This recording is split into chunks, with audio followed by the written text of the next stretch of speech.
Bonjour, je suis Christelle Lissy de la chaîne Académie de la Nouvelle Conscience. Je vais vous parler aujourd'hui de l'amour conditionnel face à l'amour inconditionnel des dernières vidéos. Je vous remercie de penser au petit pouce. Également, vous pouvez retrouver tous mes livres et soins sur fleurdelunité.gindo.com et mes livres numériques sur Amazon en tapant Christelle Lissy. Alors, l'amour conditionnel, pour moi, ça correspond à ce qu'on a vécu pendant l'ère patriarcale, où en fait le féminin et le masculin ont été scindés en deux. En tout cas, c'est ce que j'appelle la séparation dans le chaos. Alors, il y a différentes notions du féminin et du masculin, bien évidemment, qui sont en train d'évoluer en fonction de l'ouverture de la conscience, qui nous donne une nouvelle vision, une nouvelle expression à ce qu'est le féminin et le masculin. Pendant l'ère patriarcale, de l'origine de l'humanité jusqu'à maintenant, eh bien, il y avait différentes expressions. Je ne vais pas repartir à la préhistoire, mais partir aux notions, par exemple, de mes parents, où le masculin était symbolisé par l'homme et le féminin par la femme. Alors qu'à partir de mon point de vue, ma conscience à ce jour, l'expression du féminin et du masculin, ce sont des principes, en fait, des principes de vie qui prennent différentes expressions. Et ces principes de vie résident en chaque chose, mais qui résident également dans les individus. C'est-à-dire, un homme ou une femme est régi par le principe féminin et masculin, au même titre que le yin ou le yang, ou les flux telluriques et cosmiques. Bref, c'est des principes de vie, voilà, qui sont voués à s'unir à l'heure actuelle. Mais ça, c'est une compréhension qui surgit lorsqu'on vit un éveil spirituel, enfin qu'on va vers une connexion à soi-même, que j'appelle l'unité. Et pendant toute l'ère de la séparation chaotique, eh bien, voilà, il y avait hommes-femmes séparés dans le chaos, c'est-à-dire avec des notions de pouvoir et de manipulation et de combat et d'emprise sur.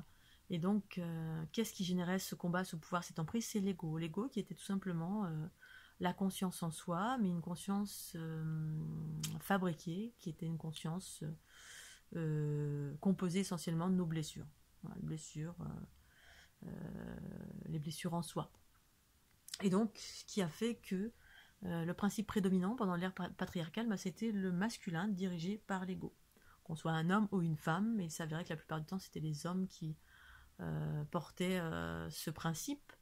Et donc, dans ce contexte-là, eh bien, il y avait l'amour conditionnel où l'homme portait des notions de pouvoir en exprimant et en détenant le pouvoir à travers la matérialité. En fait, les curseurs de pouvoir, c'était la matérialité, les possessions.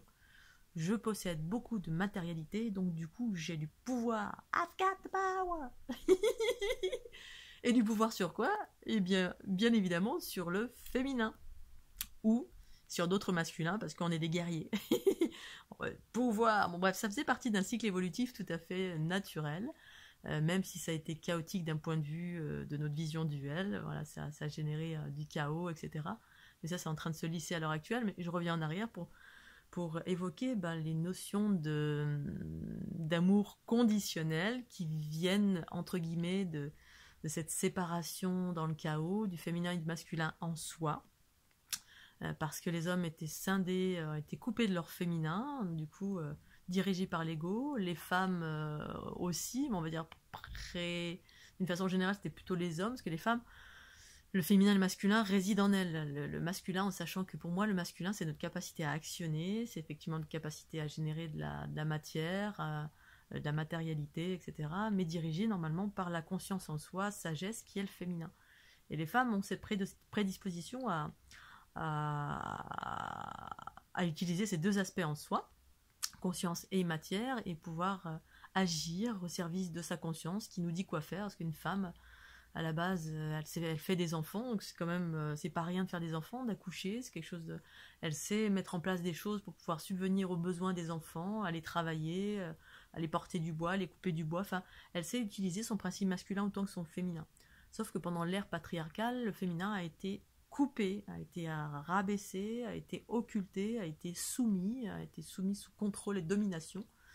On lui a enlevé sa capacité à, entre guillemets, bon, c'était un cycle évolutif, hein, je ne suis pas en train de juger, c'est un constat, à générer par elle-même de la matière, et ça la mettait sous emprise du masculin qui pouvait donc du coup se faire aimer du féminin en lui proposant de la matière, de la sécurité, des possessions, une machine à laver, un fer à repasser.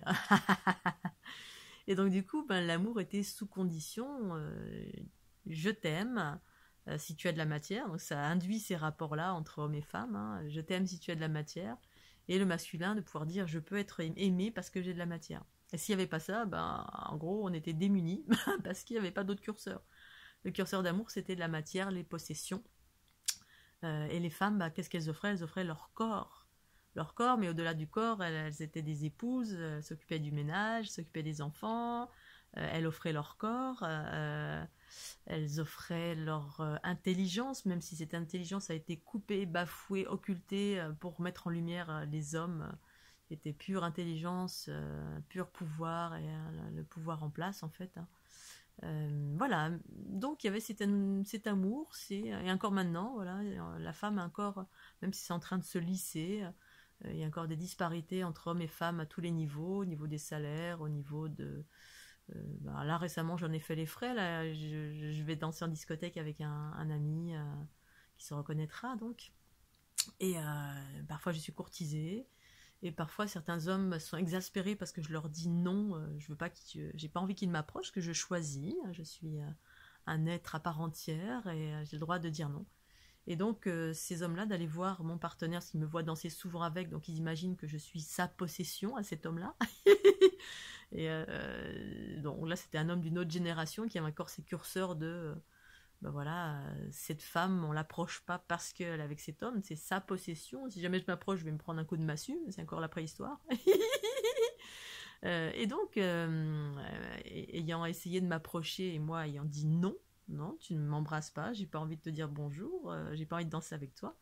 Tout penaud, il est allé voir mon partenaire pour lui demander s'il pouvait m'embrasser. Donc c'est vraiment la symbolique de voilà, c'est un objet, je vais demander à son maître là-bas si je peux l'approcher parce qu'elle veut pas. Et donc je n'entends pas ce qu'elle dit, je comprends pas très bien ce qu'elle me dit. Elle me dit non, je comprends pas. Pourquoi? Mais pourquoi? Donc ces notions de ces anciens curseurs sont en train de disparaître, bien évidemment, ça a évolué. Là, je suis remontée un peu à la préhistoire. Tout est en train de se lisser, les hommes sont en train de retrouver leur féminin qui correspond à davantage de raffinement, d'écoute, d'amour en soi, de sensibilité, de s'abandonner aux émotions, de montrer leurs faiblesses, que les faiblesses ne sont pas des tares, c'est juste une notion de sensibilité et au contraire qui a trait à l'amour, à la fragilité et à la capacité de s'abandonner aux émotions et d'être davantage dans les subtilités de la conscience, du raffinement de la conscience et de l'amour, des notions d'amour multiples et variées, qui ne sont pas forcément des notions de matérialité. L'amour, c'est l'amour. Après, il y a l'amour et le désir, c'est différent. Voilà. Et on peut aimer sans pour autant mettre une condition ou se sentir abandonné quand on nous dit non, ou se dire tiens, on va m'aimer parce que j'ai de la matière, ou... Donc voilà, l'amour conditionnel, je t'aime, en échange je te donne ça, sinon, bah non. Sinon tu ne m'intéresses pas, ou sinon, bah, la femme c'était à l'époque, si t'as pas d'argent, tu ne m'intéresses pas. Et l'homme, bah si j'ai pas d'argent, je ne vais pas intéresser les femmes. Voilà, et ça a évolué. Après, les gens se mettaient ensemble, tout simplement, pour d'autres curseurs, mais des curseurs similaires. On allait chercher ce qui nous manquait. Voilà. Si on est triste, ben on est attiré par le rire. Si on est rigide, on est attiré par la fluidité. Et jusqu'à ce que, au fur et à mesure, les êtres deviennent de plus en plus complets, puisqu'en fait, on a trouvé cette complétude plus ou moins avec ce mélange des genres. C'est une façon de se compléter, mais il n'y a pas que ça. Le mélange des genres, c'est aussi autre chose. C'est que j'explique dans mon livre Dieu le Père, c'est la déesse mère. Le mélange des genres, c'est aussi sur d'autres plans de conscience, c'est aussi des êtres cosmiques, stellaires, unitaires, qui se sont mélangés avec des êtres de basse fréquence pour permettre l'évolution vers on va dire plus une conscience élargie, plus pacifique, pour aller vers de l'harmonie et permettre à certains peuples d'évoluer. Donc voilà, je pense que je vais m'arrêter là. Est-ce qu'il y avait d'autres choses à dire? Un petit problème de batterie encore. Toc toc toc, on va mettre un petit peu là. Voilà. Donc par rapport à cela, l'amour inconditionnel, eh bien, c'est d'évoluer en conscience progressivement, et ça correspond à ces curseurs à cette évolution de la conscience en soi, c'est-à-dire l'unité en soi qu'on est en train de vivre à l'heure actuelle pour certains qui sont en quête d'intériorité, d'amour, d'unité des polarités. Donc les curseurs de masculin, féminin, homme-femme, eh bien, on commence à comprendre que c'est tout simplement qu'on soit un homme ou une femme, eh bien, on a ces principes de vie qui nous régissent. C'est pas l'homme et la femme, le principe masculin et féminin. Ce sont des principes de vie qui est une autre expression lorsqu'on observe à partir d'un autre plan de conscience. Ces autres principes de vie sont aussi, dans une autre expression, sont des principes qui permettent la création, qui font manifester la conscience dans une forme. Ce sont les flux telluriques et cosmiques qui nous traversent également et qui nous traversent dans l'équilibre et qui permettent de nous unir en nous-mêmes. C'est-à-dire, c'est plus l'homme, la femme, c'est les êtres qui sont doués de ces deux polarités. On est tous en fait régis par ces deux polarités en nous. On a ces deux polarités en nous qui, lorsqu'elles sont régies et circulent dans l'équilibre, nous permettent de devenir des êtres complets et par là vivre l'amour inconditionnel. C'est dans ce contexte en fait qu'on vit cet amour inconditionnel. Mais cet amour inconditionnel, c'est un amour qu'on vit d'abord pour soi, en soi, par soi. Alors par soi, à force de mélange des genres